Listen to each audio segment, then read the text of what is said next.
We will start the reading by distinguishing between discrete and continuous random variables and their probability functions.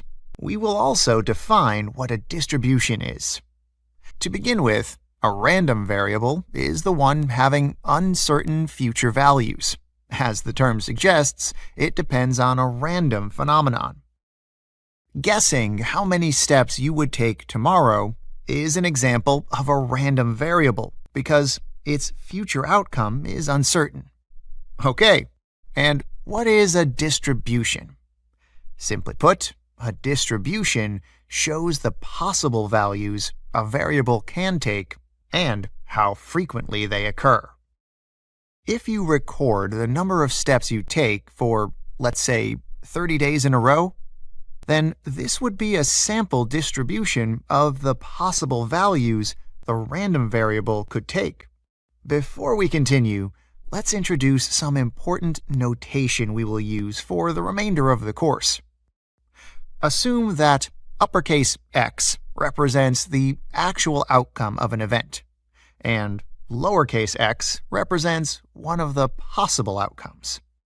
One way to denote the likelihood of reaching a particular outcome x is P of x equals x. We can also express it as P of x. For example, uppercase X could represent the actual number of steps you would take, and lowercase x would be a specific number, like 3,000 or 5,000. Then we express the probability of getting exactly 5,000 steps as P of x equals 5,000, or P of 5,000. Since P of x expresses the probability for each distinct outcome, we call this the probability function.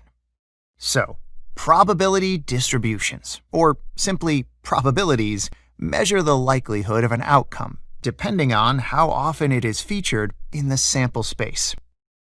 When we construct the probability frequency distribution of an event, we have to record the frequency for each unique value and divide it by the total number of elements in the sample space. Let's see an example. John recorded the number of steps he took in a 30-day period. 10 of these days, he walked below 10,000 steps. For 5 days, he walked between 10,000 and 15,000 steps, and the rest of the days, he walked more than 15,000 steps.